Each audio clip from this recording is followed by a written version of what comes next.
자, 김정재 국민의힘 의원, 김종민 민주당 의원 이렇게 두 분과 함께합니다. 어서 오십시오. 네, 안녕하세요. 반갑습니다. 자, 대통령 지금 뉴욕에 도착해 있고 일단 런던 상황을 놓고 오늘까지 계속 좀 설전이 오가는 것 같아요. 주호영 원내대표는 야당을 향해서 예의를 지켜라 이렇게 발언했는데 비판 중에 어떤 부분이 좀 문제가 특히 된다고 보십니까?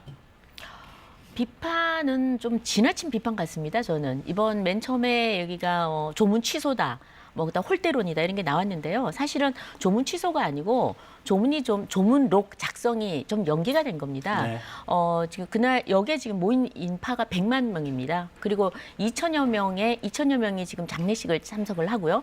그리고 한 500여 명의 또 국가 정상들, 또 리더들이 지금 다 모였습니다. 그러다 보니까 영국에서도 처음에 계획했던 거하고 조금 뭐 교통 지체라든지 이런 것들이 많이 일어나는 것 같습니다. 그래서 지금 제가 현지에서 이제 들은 바, 최근에 지금 좀 알아본 바에 의하면 그 영국 그 왕실에서 이런 걸 최종 다 조정을 했다고 합니다. 그리고 또 양해를 구했고요. 그래서 영국에 런던에 도착한 이후에 첫 번째는 6.25 참전 헌화하고 그다음에 영국 여왕 참배하고 그다음에 이제 리셉션 가는 거였는데 이제 이게 2시 이후로 많이 밀리면서 그 다음 날 조문록을 좀 작성해 달라 양해를 좀 구해서 그렇게 하기로 했고 좀 연기가 된 거죠. 그다음에는 뭐 나머지는 공식 일정은 다 아시다시피 국왕 장례식에도 잘 참석을 했고요, 오늘. 그리고 조문록 작성도 잘 했고요. 그다음에 어제 리셉션도 잘 참석했고 이제 문제는 없는데 이제 문제는 이런 대한민국을 대표해서 해외 갔을 때는 좀 약간의 이런 연기가 있거나 일정에 서로가 양해해서 좀 변동이 있으면 좀 그걸 좀 여야가 너그럽게 봐줘야 되지 않나. 왜냐하면은 보통 통상 외국에 순방 중일 때는 이렇게 국내에서 지나치게 비판을 하거나 폄훼를 하거나 그렇지는 않거든요. 좀 예의를 차려주는 거죠. 그래서 지금 저는 이 부분에 대해서는 이번에 민주당이 좀 너무 뭐 조문 취소다 이런 얘기를 하는 것은 예전에 그 문재인 대통령께서 중국 방문하셨을 때 그 중국 당국에서 안내자도 없었고 3일 동안 머물면서 7끼를 혼밥을 한 적이 있습니다. 그래서 굉장히 그 좀 부정적인 의미에서 그 대서특필이 된 적이 있는데 거기에 대한 좀 이렇게 불편함이 있어서 이렇게 민감하게 반응하시는지 이런 생각이 들고 이번 같은 경우에 영국에서 일은 좀 저희가 특히나 그 여왕이 돌아가신 데 대한 그 조문 외교인 만큼 저희가 좀 차분하게 그렇게 대응하면 더 좋지 않을까 싶습니다. 네. 자, 이재명 대통령실 부대변인이 이름이 같아서 순간 깜짝 놀라셨죠. 이재명 부대변인이 현지에서 설명해온 것도 비슷한 취지입니다. 외국, 뭐 오스트리아, 이집트, 리투아니아 이런 다수의 정상급 인사들이 영국 왕실 안내에 따라서 장례식을 마친 후에 조문록을 작성한 바 있다.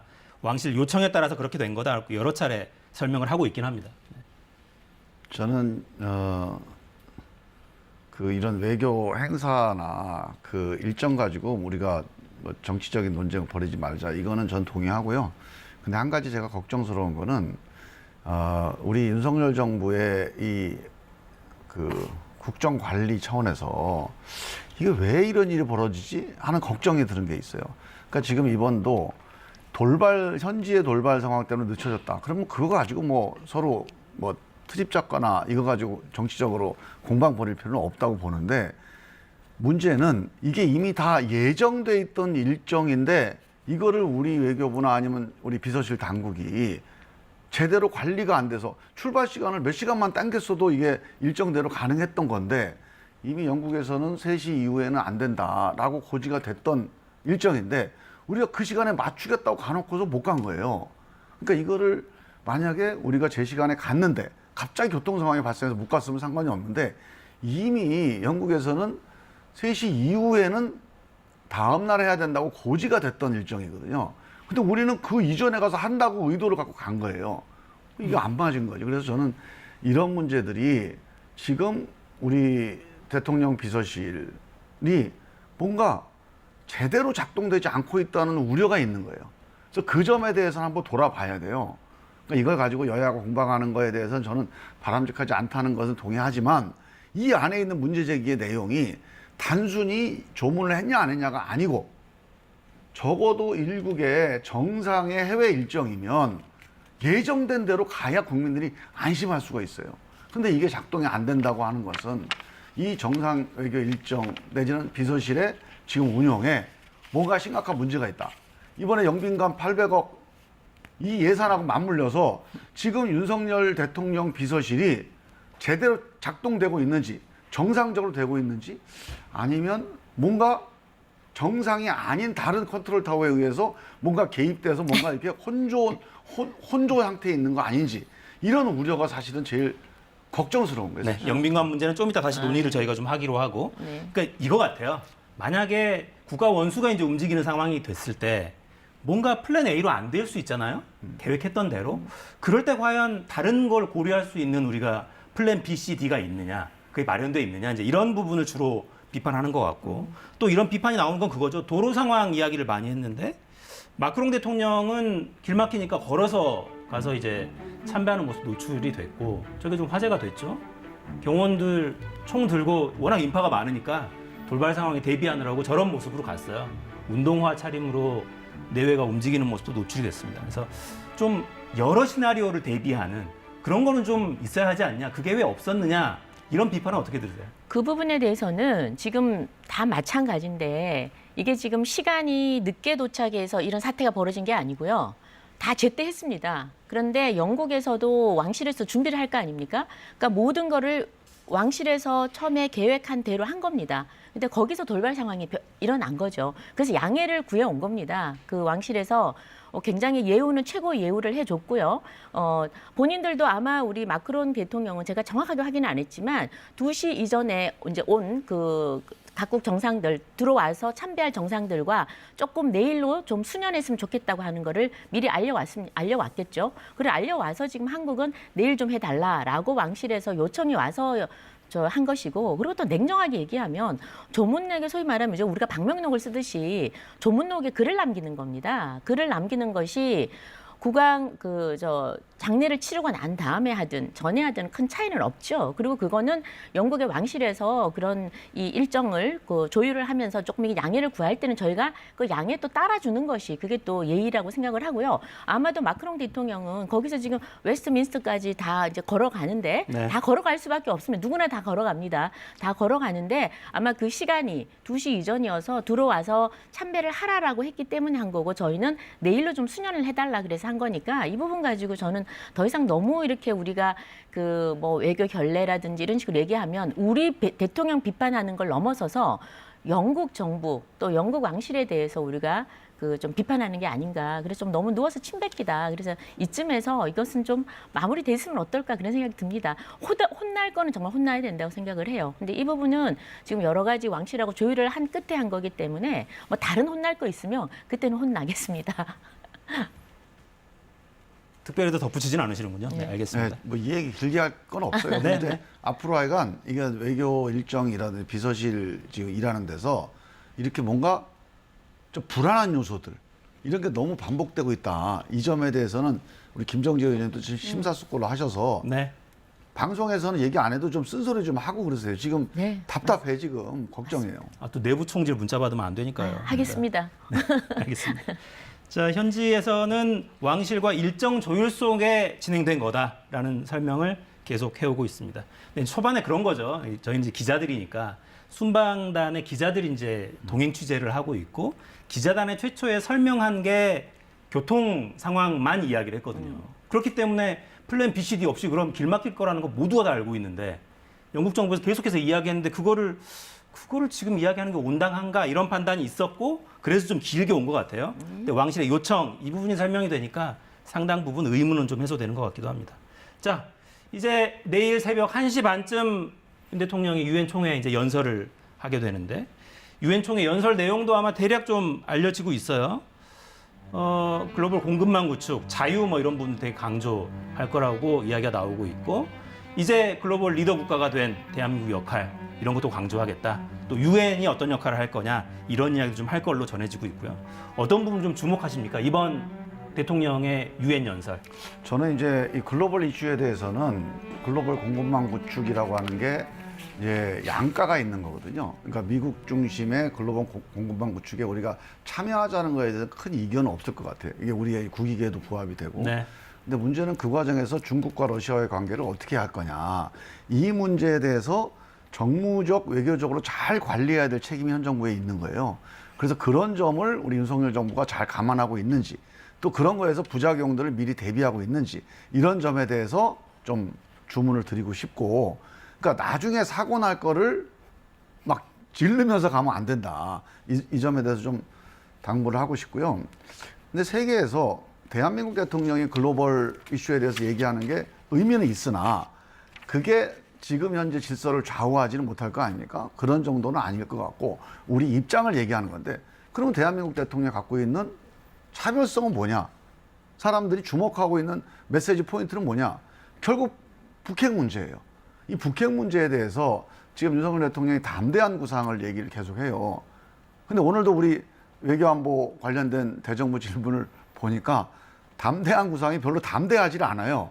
특별한 게 없습니다, 지금. 여당 의원이 그걸 또 지적하더군요. 네, 윤상현 여당 의원이. 의원이 우리 앞에 대정부 질문하는데 이게 무슨 담대한 게 뭐냐, 내용이 없다, 이런 얘기를 하는데, 저는 이제 국제사회에서 제가 예전에 그 문재인 대통령 특사로 유럽 연합을 특사로 갔을 때 독일, 이태리 모든 정상들이 한결같이 반복해서 했던 얘기가 있어요. 남한이 이 북핵 문제의 당사자다. 미국의 입장도 있으나 남한의 입장이 있어야 되고 미국의 입장 플러스 이 사우스 코리아의 입장이 합쳐져서 이 문제가 해결되는 거지, 미국 입장 안에 남한이 들어가 있다는 것은 바람직하지 않다. 유럽 사람들 늘 그 얘기를 합니다. 미국도 그 점에 대해서 반대는 안 하는 거거든요. 그래서 저는 담대한 구상이라고 하는 게, 일단은 뭐 용어는 좋아요. 지금 담대한 구상이 필요하거든요. 발상의 전환이 필요한 시기인데 그 담대한 구상에 걸맞는 그런 메시지가 나와야 되는데 지금까지는 준비된 게 없는 것 같아요. 그래서 그런 점이 좀 걱정이 되고, 저는 유엔 총회 연설은 연설이고 실리적으로 중요한 거는 한미 정상회담이거든요. 한미 정상회담에서 이 지금 미국이 이번에 통과시킨 인플레이션 감축법, 이게 전기차 보조금을 북미 공장만 주겠다는 거예요. 네. 우리도 이렇게 하기는 어렵잖아요. 그럼 상당히 불균형한, 좀 불리한 상황이 되는데 앞으로 전기차가 대세가 되는데 이 점에 대해서 확실하게 이 한국산 전기차에 대해서 차별을 없애도록 하는 이 문제에 대해서 좀 문제를 해결하는 게 이번 정상회담의 전 제일 핵심 숙제라고 봅니다. 네, 그 국가안보실에서 순방 전에 기자단에 설명한 내용이 있는데, 담대한 구상 관련한 언급은 이번 유엔 총회 연설에서는 없을 것이다, 이런 언급이 이미 나온 바가 있습니다. 자, 어떤 부분을 좀 주목해서 보고 계십니까? 네, 통상 이제 외교라 그러면은 이제 같이 추구할 것인가 아니면 실용을 추구할 것인가인데, 사실은 이제 두 개를 동시에 추구해야죠. 그래서 아마 뭐 이번 유엔 연설에서는 첫 번째 전체적으로 원론은 가치를 추구하겠죠. 자유민주주의를 옹호하는 국가 간의 연대를 강조한다든지 이런 게 되겠지만, 실질적으로는 우리 김종민 의원님 말씀하신 것처럼 한미 정상 외교에서 회담에서 어떻게 우리가 실용적인 외교를 할 것인가, 그리고 뭘 챙겨올 것인가, 성과를 뭘 낼 것인가, 이게 이번에 한미 정상회담의 회담이 국민들로 평가받는 이 변곡점이라 생각을 하거든요. 그러니까 가장 중요한 거는 경제 같습니다. 경제. 지금 조금 전에 말씀하신 그 IRA죠. 인플레이션 그 감축법. 그 부분에 대해서는 우리가 FTA를 체결한 한미 FTA를 체결한 국가로서 분명히 그 위반이다라는 거는 분명히 못은 박아야 될 것 같습니다.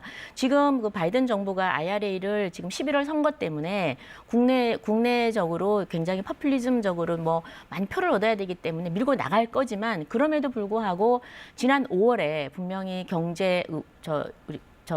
스페인인가요? 거기서 만났을 때도 외환 시장이라든지 경제 안보라든지 이런 데 대한 저희가 성명이 있었기 때문에 그걸 바탕으로 해서 반드시 한국과의 그런 그 경제 안보, 경제 공조, 이 문제를 강조를 해야 될 것 같습니다. 그리고 FTA 위반이다. 그래서 지금 한국 전기차에 대해서 이렇게 차별하지 마라라는 분명한 메시지는 던져야 될 것 같습니다. 그렇고 그다음에는 무엇보다 지금 금융시장이 문제인데요. 통화 수합을 아마 지금 기대하고 있는 많은 그 관계자분들이 계실 것 같습니다. 그래서 통화 수합 문제도 이 정상 간의 큰 틀에서 이게 합의가 되거나 문제가 해결되면 그 이후로는 중앙은행들이 실무적 얘기를 아주 쉽게 할 수 있기 때문에 네. 이 정도 문제는 좀 큰 틀에서 좀 논의를 하고 오셔야 되지 않나 싶습니다. 네.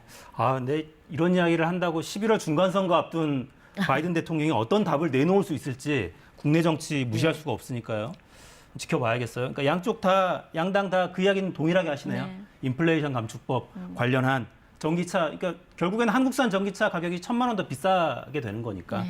이 문제 어떻게 풀 거냐 가져오셔야 한다라는 요구를 하고 계시고 지켜보죠. 근데 근데 한일 정상회담은 이거 어떻게 흘러가는 겁니까? 그러니까 한일 정상회담 흔쾌히 합의했다라는 발표가 우리 국가안보실 쪽에서 있었고, 근데 바로 지금 분위기가 좀 애매해졌어요. 근데 그 다음에 한일 외교장관이 또 1시간 가까이 회담을 한 거 보면 분위기가 나쁜 것 같진 않은데 그렇다고 또 한일 정상회담 관련 논의는 안 했다는 거 아닙니까? 어떻게 되는 겁니까, 지금? 그만큼 민감한 문제 같습니다. 왜냐하면 지난 5년 동안 문재인 정부 동안 사실은 한일 관계가 굉장히 나빴고 뭐 돌이킬 수 없는 관계로까지 갔었는데 소위 바닥까지 떨어진 거죠.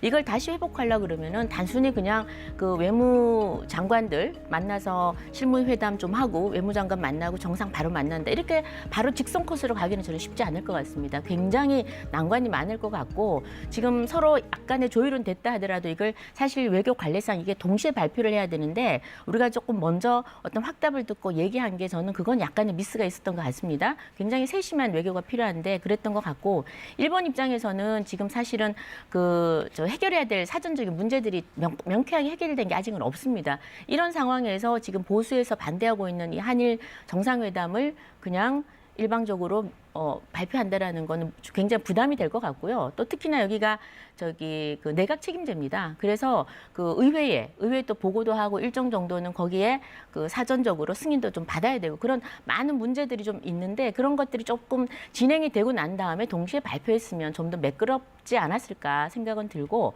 양쪽이 신뢰를 갖고 다시 한번 해보자라는 생각은 분명히 있는 것 같습니다. 그래서 좀 더 세심하게 접근하고 좀 더 그 진정성을 가지고 한다 그러면 어차피 한일 관계는 풀어야 될 문제입니다. 이게 그 어떤 복잡한 문제는 조금 논외로 하더라도 경제적인 분야에서는 좀 확대를 해야 되고요. 신뢰도 회복해야 되는 숙제가 있고 특히나 지금 북핵 문제가 있기 때문에 한일 관계는 한미일 그 동맹 속에서 선제적으로 풀어야 될 문제이기 때문에 이번에 이 어떤 정상회담은 안 되더라도 약식회담을 통해서라도 그 좀 신뢰를 구축하는 첫 단추를 좀 끼웠으면 하는 바람입니다. 일단은 저도 이제 예전에 청와대에서 5년 동안 근무를 해서 정상회담을 뭐 이제 십수 차례 같이 수행을 했었는데요. 이거는 외교 사고입니다. 그러니까 정상회담을 공식 발표를 하는데 양자 발표가 아닌 발표를 하는 거는 이건 큰 사고예요. 그리고 바로 직후에 그럼 보통 이렇게 돼요.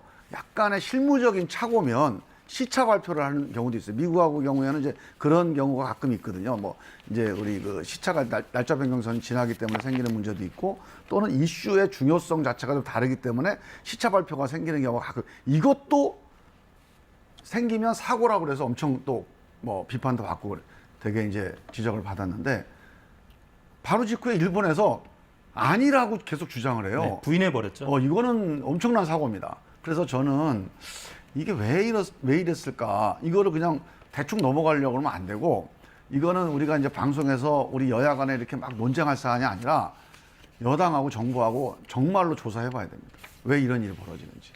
이건 100% 사고예요, 그냥.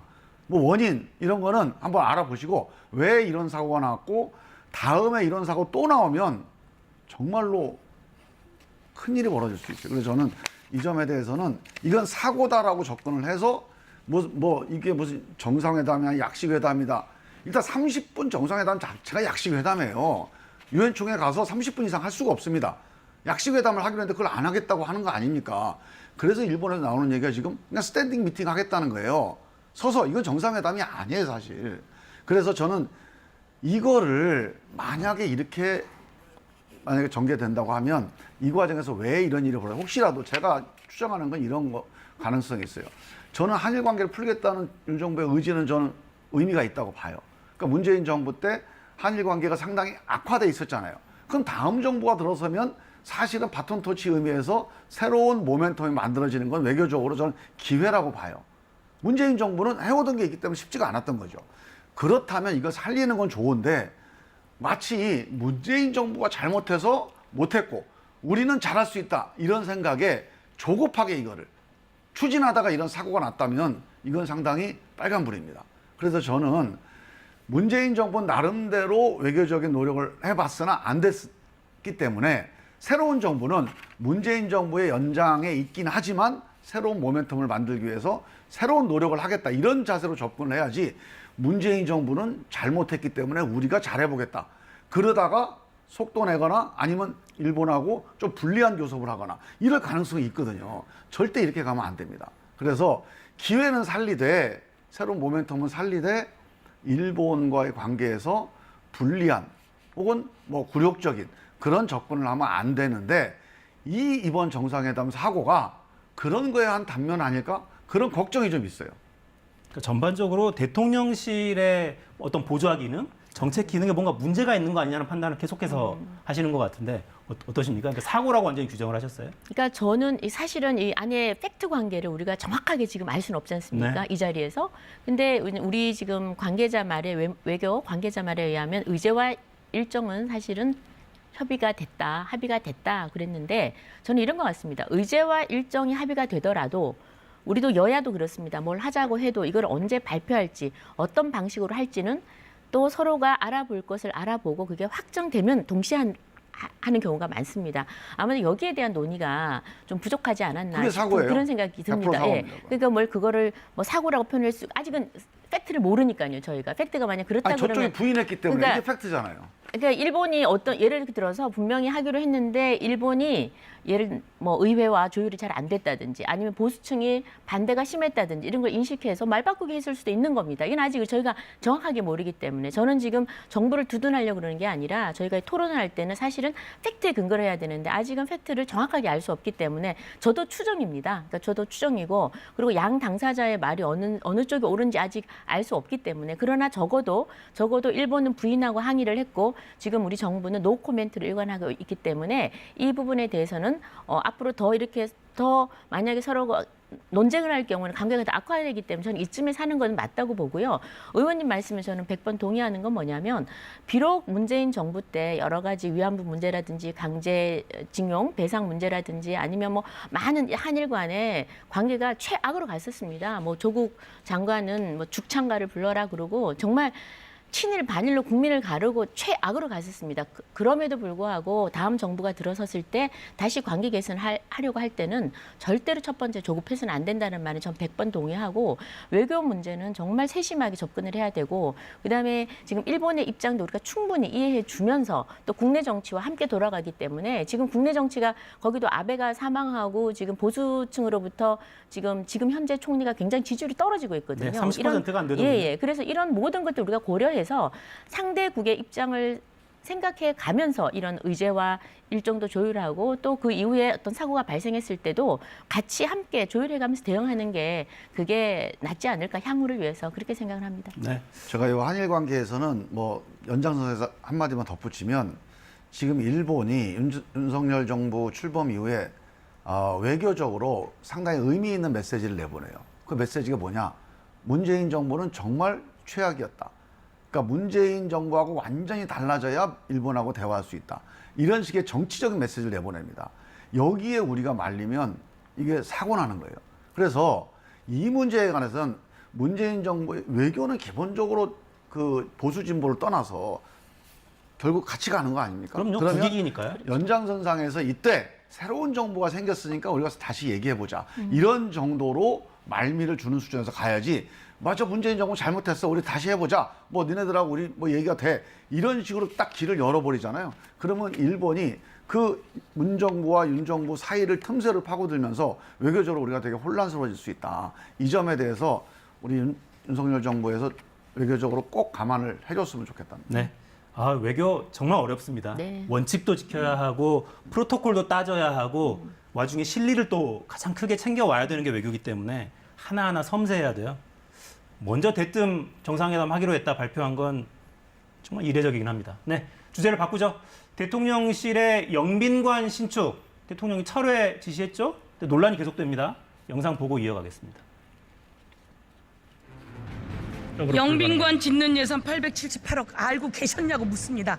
몰랐습니까? 저는 몰랐고 신문을 보고 알았습니다. 그러면 필요성을 보도는 나왔고 대통령은 알고 있었다고 하십니까?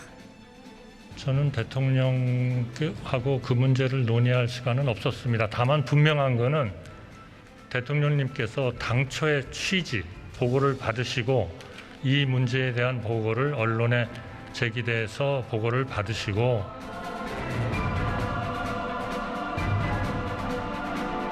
지금 뭐 집권 여당도 몰랐다. 청와대 대통령실의 수석들도 몰랐다. 국무총리도 몰랐다. 그럼 그걸 논의한 주체가 누구입니까? 예. 어디선가는 논의를 했을 텐데 책임 있는 사람들이 모두 다 언론 보고 알았다는 겁니다. 이것이 지금 국정이 시스템이 돌아가고 있는지 그래서 우구심을 가질 수밖에 없는 거죠.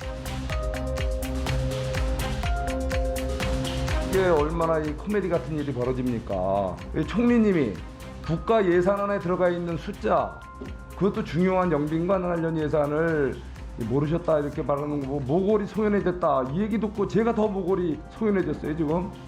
예? 정말 부끄러워 죽겠어요. 도대체 이 정부가 제 역할을 하는 겁니까? 국민의 세금 아니겠어요? 그거 몰랐다고 그러는 자세가 저는 지금 마음에 안 들고 또 그렇게 했으면 안 된다 앞으로. 저는 그 말씀 드리려고 하는 거니까. 국무총리가 대정부 질문 과정에서 답변을 저렇게 한 거죠. 몰랐다. 언론 보도를 보고 알았다. 당장 야당에서 문제 삼고 여당 의원들도 비판을 하고 계세요. 근데 이럴 수는 있는 겁니까, 근데? 그럼요. 뭐 사실은 각 부처의 어떤 건물 신축을 할 수도 있고 개축을 할 수도 있고 이러는데 그거를 국무총리가 다 할 수는 없죠. 그러나 그럼에도 불구하고 그 담당 부서의 뭐 장관은 저는 당연히 알아야 된다고 보고요. 그리고 기재부는 당연히 알아야 되겠죠. 경제부총리는 당연히 알아야 되겠고, 그리고 영빈관 문제 같은 경우에는 이 정부 초에 그 굉장히 시끌벅적하게 옮겼기 때문에 저는 영빈관 문제 정도는 좀 더 신경을 썼어야 되지 않았나라는 저는 개인적인 생각을 합니다. 그리고 두 번째는 그 이 영빈관의 필요성에 대해서는 다 인정을 합니다. 당연히 뭐 이전에 정부에서도 지금 현재 그 청와대 있었던 거기에서도 영빈관이 이렇게 행사장으로 너무 초라하다. 적어도 외국에서 국빈들이 왔을 때는 잠도 같이 잘 수 있는 숙소도 같이 통상 영빈 손님을 이제 맞는 거거든요. 그래서 숙소까지 같이 합니다. 다른 나라에서도 그렇게 제대로 한번 만들어야 되지 않나라는 의견은 쭉 제시가 됐었어요. 그러나 그 시기 지금 영빈관을 지금 과연 이 어려운 경제 상황에 이때 해야 되나 시기 그리고 또 방법 이 부분에 대해서는 이번에 문제가 좀 있지 않았나 이래서 바로 대통령도 철회를 한 것 같고 또 여러 비판을 받았고 그리고 또 비판을 받을 때는 따끔하게 비판을 받고 저는 또 반성도 해야 된다고 생각을 합니다. 그러나 향후에 우리가 경제가 조금 나아지고 이러면 이거는 국민들로부터 여론도 수렴을 해서 영빈관은 정말 국격에 맞게 제대로 지어야 된다 그런 생각을 합니다. 뭐 미국 같은 경우에도 저도 이번에 최근에 미국을 방문을 했었는데 백악관이 그렇게 크지는 않지만 앞에 그 숙소 블레어 하우스라고 링컨 룸을 비롯해서 한 100여 개 방이 있는 그런 그 영빈관이죠. 영빈관 기능을 하는 그런 블레어 하우스가 있습니다. 그래서 외국에서 그 각 국빈들이 오시면 단순히 우리가 호텔에서 다 머물게 할 수 없지 않습니까? 왜냐하면 그 안에 행사도 하고 그 영빈관 자체가 그 안에서 우리의 문화 또 예술, 건축 양식, 그리고 스토리텔링 등등을 다 담아내는 그런 건축물도 하나 예술이고 우리 대한민국의 국격을 또 드러낼 수 있는 거기 때문에 그렇게 해서 이제 국빈들을 제대로 맞이하는 시대가 좀 와야 되겠죠. 그래서 앞으로 서두르지 말고 천천히 국민들의 의견을 수렴해서 또 여당, 야당, 특히 야당 의견도 수렴해서 저는 제대로 좀 준비를 해서 야당의 오케이 속에서 그렇게 지어져야 되지 않나 그렇게 생각을 합니다. 국가의 자산을 만드는 과정으로 네. 합의하에 좀 해보면 좋지 않겠냐라는 말씀이신데. 김정재 의원님이 그 처음에 말씀하신 별거 아니다 이렇게 가면 윤석열 정부 큰일 납니다. 지금이라도 빨리 큰일 났다. 이게 왜 이런 일이 벌어지냐. 빨리 조사도 하고 고쳐야 돼요. 영빈관 예산이요. 그냥 세부 실무적인 예산을 다 모른다. 이 말로 넘어갈 수 있는 예산이 아니에요, 이거는. 대통령 영빈관, 대통령실 영빈관이라고 하는 거는 지금 윤석열 정부의 가장 핫 이슈입니다. 이 870억 예산이 잡힌 거를 대통령도 몰랐고, 총리도 모르고, 청와대 수석도 모르고, 우리 김정재 의원도 모르고, 누가 잡은 거예요, 이거? 이 의사결정이 쉬운 의사결정이 아니에요. 왠지 아세요? 자, 김건희 여사가 대선 전에 영빈관에 문제가 있다, 영빈관 옮겨야 된다, 이 얘기를 가지고 기자들하고 얘기한 게 녹취록이 나왔어요. 그래서 다 사람들이 과연 집권하면 저거 옮기고, 이게 이제 무슨 도사가 얘기를 한 건데 그 도사 얘기가 먹히냐 안 먹히냐 이게 궁금증이었어요. 그런데 내부에서 대통령 청와대를 옮기냐 마냐고 회의를 했어요. 회의를 했는데 그 이른바 인수위 과정 회의한 결론이 뭐냐? 옮기되 충분히 준비해서 차근차근 옮기자. 그게 결론입니다. 그리고 윤석열 당선자가 집에 갔어요. 밤 11시에 전화가 와서 다시 소집을 했습니다. 당장 옮기라고. 그 누구랑 얘기해서 이게 뒤집어진 겁니까? 이 내용은 누구한테 확인하신 내용입니까? 그렇게 많이 이제 기자들이 그 취재 결과 그 당시에 회의에 참석했던 그 우리 저 핵심 관계자들한테 들은 얘기예요. 결정된 게 밤에 또 뒤집어졌다는 밤 거예요. 11시에. 네. 그러면 자, 이게 김건희 여사랑 얘기하면 뒤집어질 거라고 추정할 수 있잖아요. 그렇게 해서 이 용산이라고 하는 엄청난 이 국민들이 여기서부터 지금 마음이 헝클어진 거거든요. 윤석열 정부에 대해서. 이 일이 벌어졌어요. 그래서 영빈관은 쓰는지 안 쓰는지가 되게 핵심적인 이슈예요, 지금. 근데 영빈관 또 안 쓰잖아요, 지금. 그리고 이번에 예산을 또 잡은 거예요. 아, 원래 그 도사 얘기대로 가나 보다. 이게 박근혜 정권 때 태블릿 PC하고 비슷한 사건이 되는 거예요. 뭔가 정상적인 절차에 의해서 이루어지지 않는 의사결정이 대한민국을 흔들고 있다. 878억의 예산이, 자, 이 예산을 잡는데 대통령, 총리, 수석, 제가 오늘 정무위에서 국무조정실 차장이 나왔어요. 차장도 몰라요. 실무 책임자도 모르는 겁니다. 그러면 경호실 실무자가 이걸 결정을 한다고요? 있을 수 없는 일이죠. 경호실 실무 책임자가 이 얘기를 검토를 했을지언정 이 총리 수석 말고 이걸 결정할 수 있는 누군가가 있어요. 그 누굴까요, 그게? 국민들이 이게 지금 불안한 거예요. 이런 정상적인 의사결정 라인이 아닌 데서 이 878억의 중요한 정치적 결정이 내려진다고 하는 거, 이게 태블릿 사건 아닙니까? 지금 이런 일이 벌어진 거에 대해서 그게 모든 예산을 어떻게 해서 속속들이 하냐 이러고 나와요. 인정 안 하는 거거든요. 근데 국민들은 심각하게 보고 있어요, 이걸. 그래서 저는 지금 대정부 질문에서는 약간 넘어가려고 별거 아니다. 내가 실무적인 예산 어떻게 다 하냐. 이거 실무적인 예산 아니에요. 정말 국민적 관심사입니다. 이 김정재 의원도 총리가 그런 디테일을 어떻게 하냐고 디테일이 아니에요. 이게 윤석열 정부의 핵심 뇌관 관련된 겁니다. 영빈관은. 네. 그 예산이 잡힌 거에 대해서 책임 있는 사람이 아무도 모르고 의사결정 안 했다면 지금 뭔가 멍들어 있는 거예요. 네. 자, 이미 시간이 한 2분이 지나서 마무리를 해야겠는데 아니, 태블릿 PC라면 국정농단 사건의 스모킹 건 아니었어요? 네. 그 표현까지 나온 거 보니까 야, 이 사안 이 사안이 분위기에 뭐냐? 인정하겠네. 그러니까 국정농단이라는 게 딴 게 아니에요. 기본적으로 중요한 국가 의제가, 국가 결정이 정상적인 절차가 아닌 어떤 절차에 의해서 결정되는 거. 이거에 대해서 국민들이 불안해하는 거거든요. 네. 그래서 이 문제에 대해서는 이게 뇌물을 받았느냐 안 받았느냐보다 더 심각하게 다뤄야 될 문제. 그래서 저는 이 의사결정이 제대로 안 됐다면 빨리 원인 진단하고 책임을 지고 또 고쳐야 됩니다. 네. 30초만. 말씀 길게 30초만 네. 발언 기회를 드리겠습니다. 지금 그 대통령이 철회를 했습니다. 그리고 이 부분에 대해서 국무총리가 몰랐고 그다음 장관이 몰랐고 한 거에 대해서 지금 질타를 했습니다. 여당 의원들도 다 질타를 하고 잘못된 거예요. 잘못된 거고 이런 중요한 예산은 특히나 정권 초반에 그런 문제가 여러 가지 논란이 있었던 거 정확하게 알아야 되는 게 분명합니다.